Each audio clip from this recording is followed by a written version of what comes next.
Hi, this is James from OEC, formerly known as OKEx chain, and you are listening to OXTalks. OXTalks is a podcast where we talk about blockchain, crypto, DeFi, GameFi, technology, markets and people, and everything else related to them. A quick reminder for everyone. OEC is a public permissionless blockchain that no one fully controls. Anyone can create projects and use applications from anywhere in the world.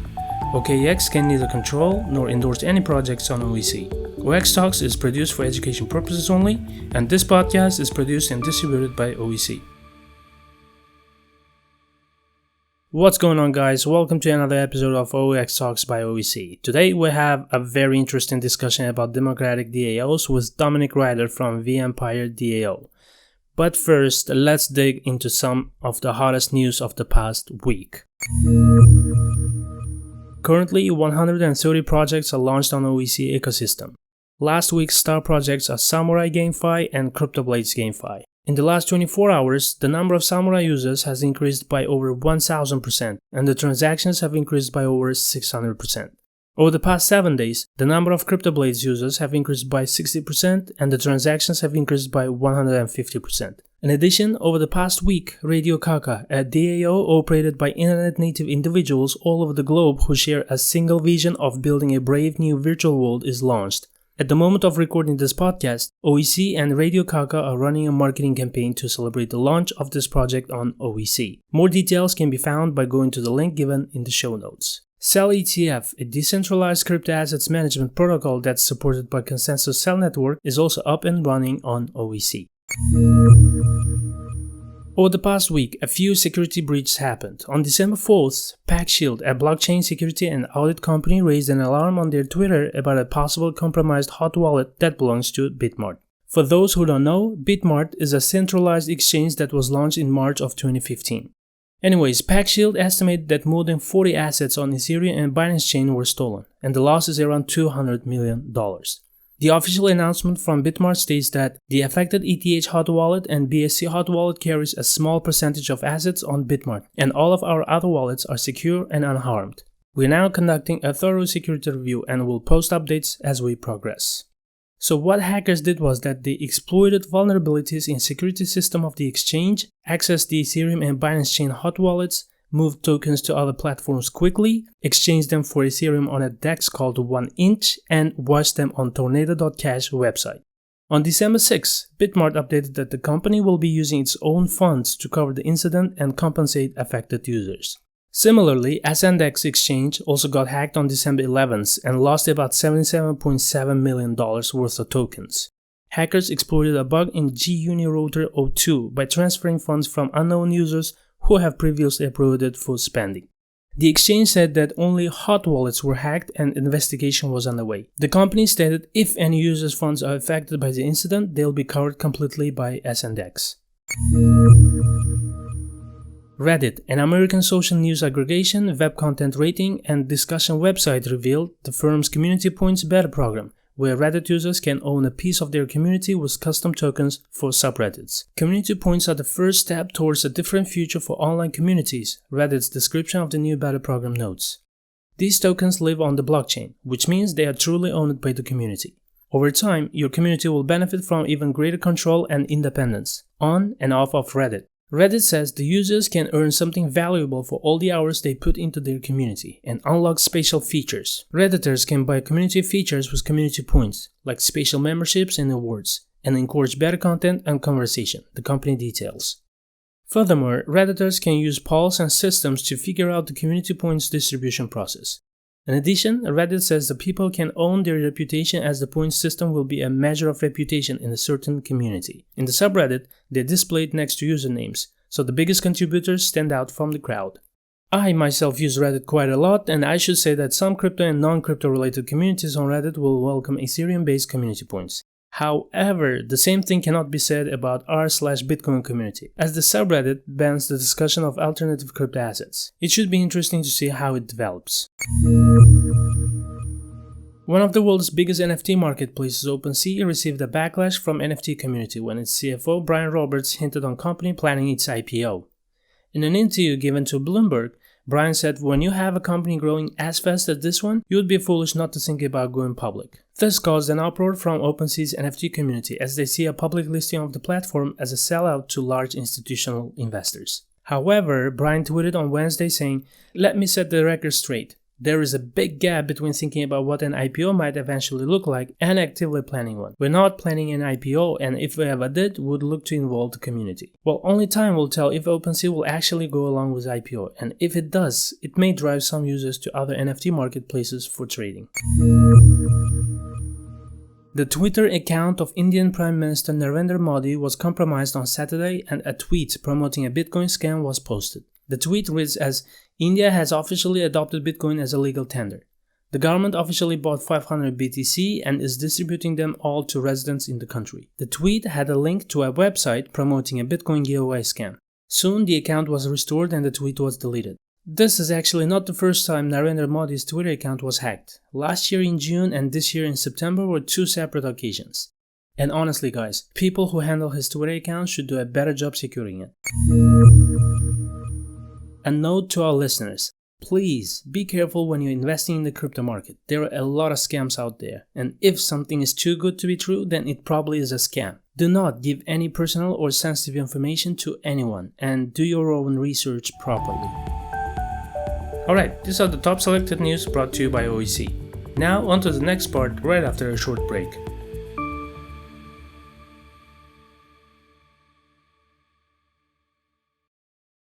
Okay, welcome to the second part of our podcast, and here we have Dominic from vEmpire DAO. Yeah, thanks so much. Glad to be here. Glad to have you here as well. First of all, can you please introduce yourself to the people who don't know about your project or about you? Yeah, absolutely. So my name is Dominic Ryder. I'm the CEO of vEmpire DAO. We have our vEmp token, which you may recognize.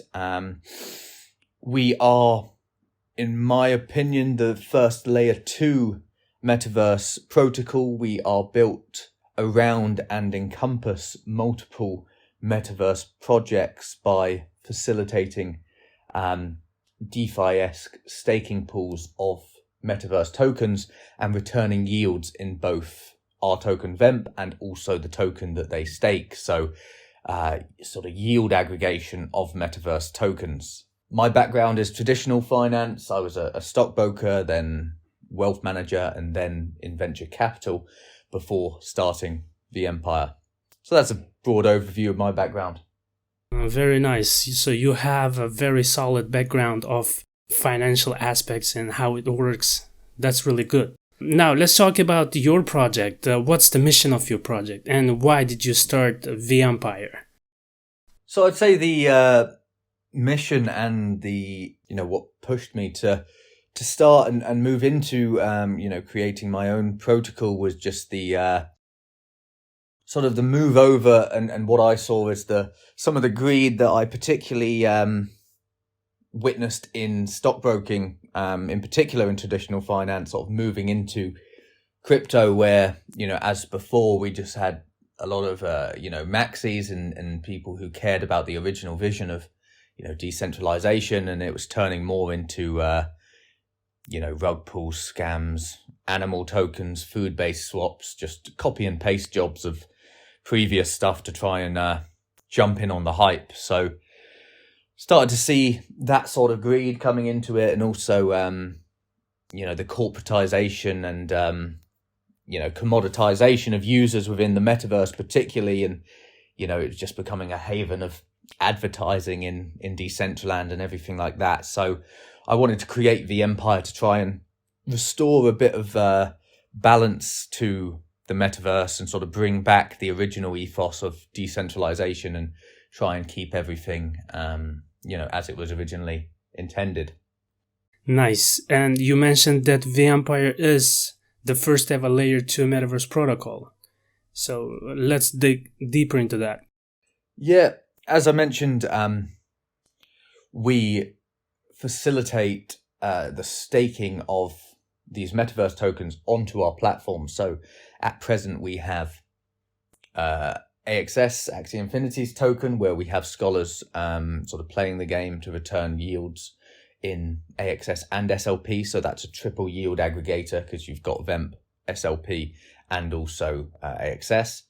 Alongside that, we've got Starlink, the Star token. We have got Mana, Sand, and also Ethereum.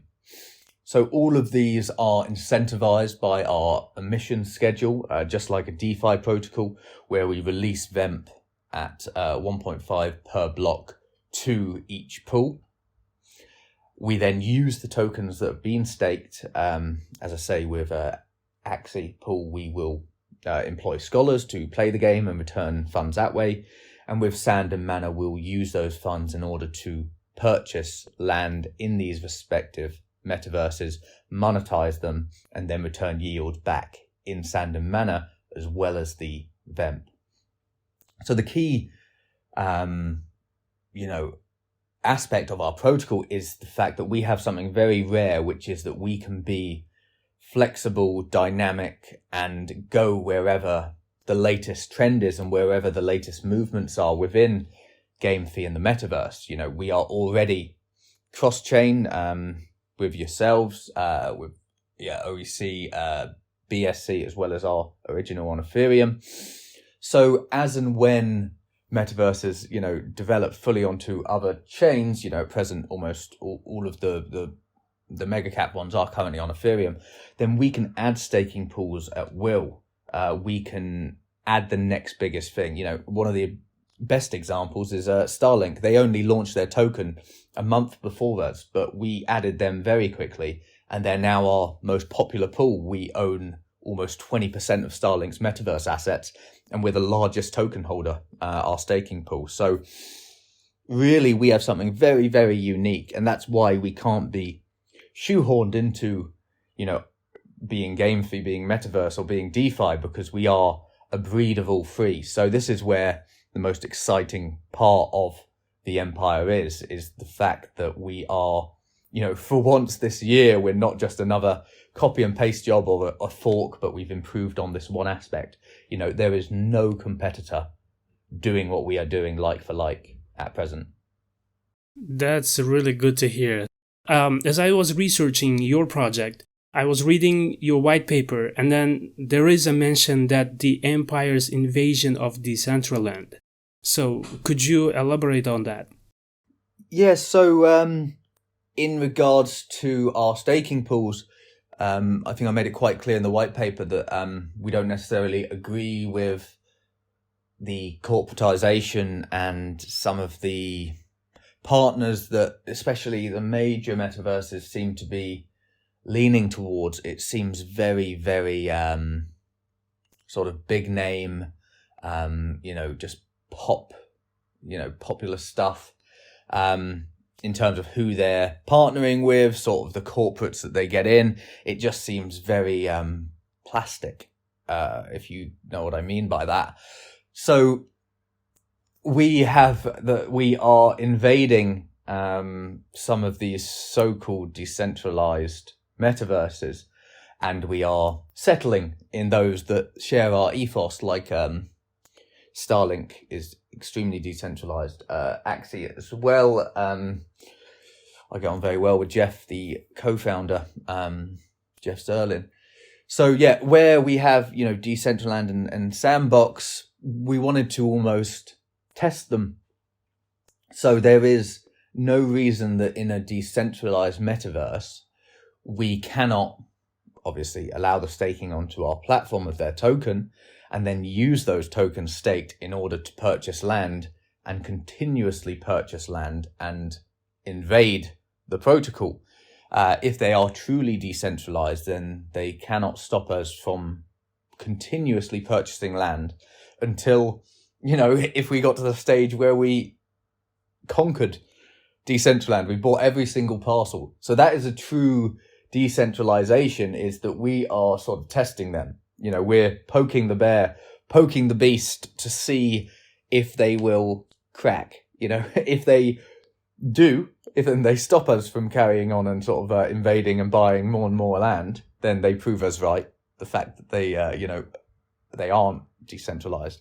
And if they don't, then we continuously, develop into their land. But the key thing is that we are good for everybody in these. Our staking pools are good for the community and good for the protocol. We provide yields on metaverse tokens where people don't have the time to develop land themselves.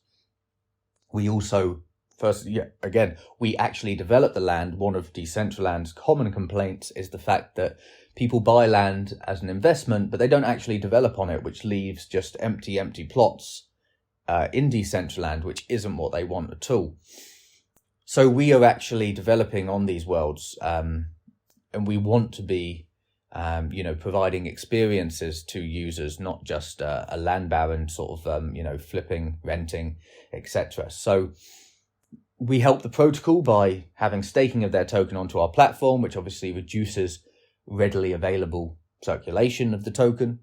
We provide demand for their NFT assets, and we redistribute profits away from sort of the corporate sponsors that are coming in and back to the people. So both the user and the protocol benefits from us having a staking pool.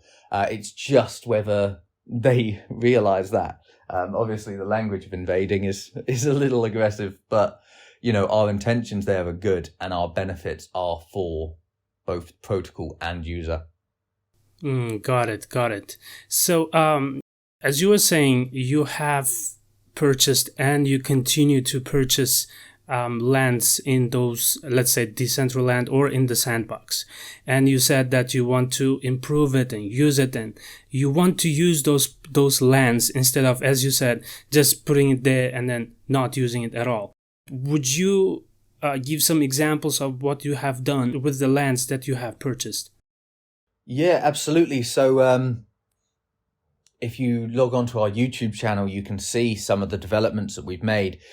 We have already built Rome within the sandbox. If you log on to Sandbox's game maker, scroll to last time I logged on, it was around page 130 something, but that will move as more stuff is added. But you can search there and you can actually jump into the world itself. It's called vEmpire Rome. So that's readily available. It's extremely impressive. We've got a great partner, MyReality.no. I think they're launching their own token shortly, but they are our sandbox builder. We also have a architectural firm out of Hong Kong, a physical property architect, who is designing our Decentraland assets, and those look incredible. We will hopefully have those published into and onto the lands shortly, and they are far in excess of what I have seen anywhere in Decentraland with what is currently available. It's astounding compared to what else is there. So we want to make sure that we are actually using those lands and providing experiences to users. So yeah, take a look on our YouTube channel. There's examples and videos from within Rome in the sandbox, and we will be publishing the Decentraland updates shortly as well, to show everyone, sort of give you a flavor of exactly what we're building. I think everyone's going to be extremely impressed. Nice. Can't wait to see them, to be honest. It seems like what you guys are doing is really, really cool. Now, let's take a step back from your project and let's talk more about DAO in a general sense. So, what do you think? What challenges are there for DAO projects, and what can be done to tackle them? We've actually, speaking on this point, a lot of people think it's a typo in our name when we've got two Ds in our DAO, but it's actually Democratic DAO. So we are attempting to solve a problem with that. What I've seen a lot, and Decentraland actually perfectly illustrated this to us when we voted to put our embassy, which we built in Decentraland, our original embassy, we voted to put it as a point of interest on Decentraland's map. And I think that we were sitting there on about 120 votes saying yes, make it a point of interest. And then just one whale came in and completely wiped all of our 120 votes just with their one vote. And that's because it's done on token share. It's not done on votes. It doesn't matter. If 99% of your, $10 or $100 holders vote for one thing, but you've got one developer or founder with a massive amount of the token supply, then they instantly wipe out the community's votes. And you've seen that happen multiple times. So our DAO is run democratically, which is one vote per wallet above a set minimum.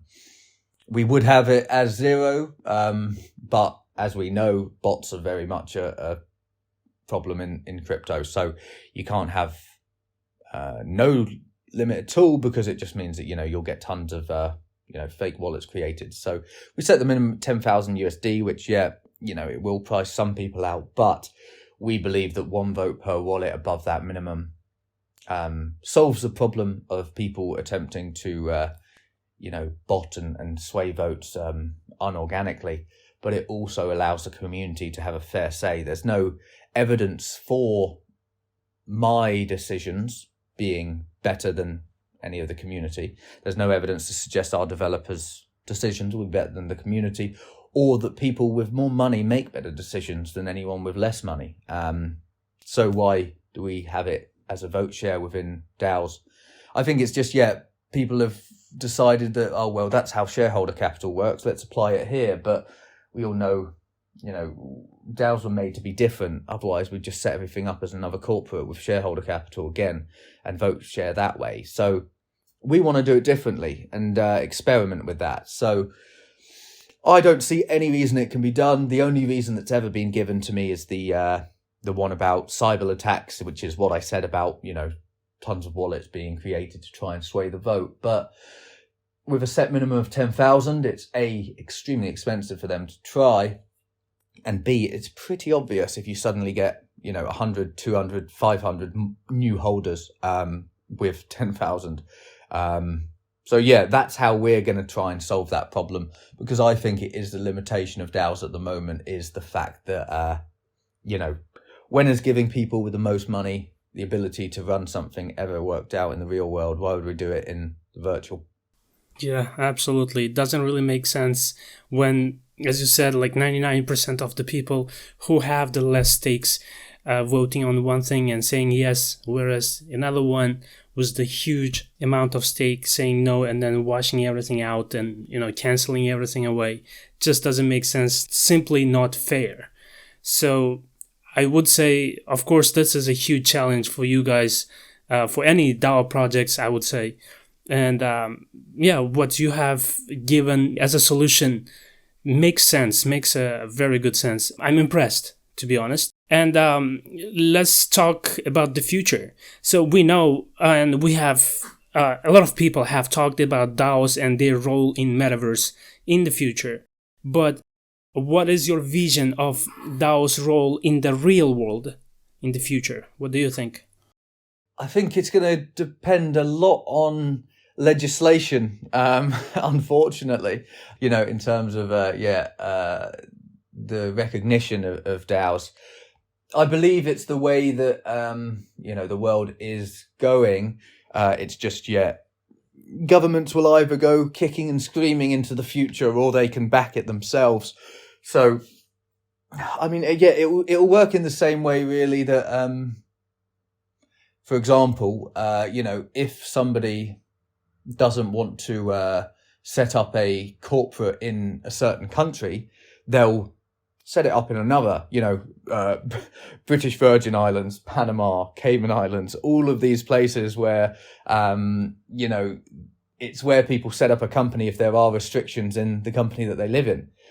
So I think that will be the same thing with DAOs. If they can't set one up in their country, then they will set one up somewhere else. So in my opinion, governments should just, jump before they're pushed, because it's only themselves who are going to be losing out, because people will just do it another way, because, people always have done, always will, with all of these sort of tax havens, whether they're in limited company, a partnership, or a DAO, it will be the exact same thing. So I would advise governments and legislators to embrace change rather than fight against it, because it will just drive business away.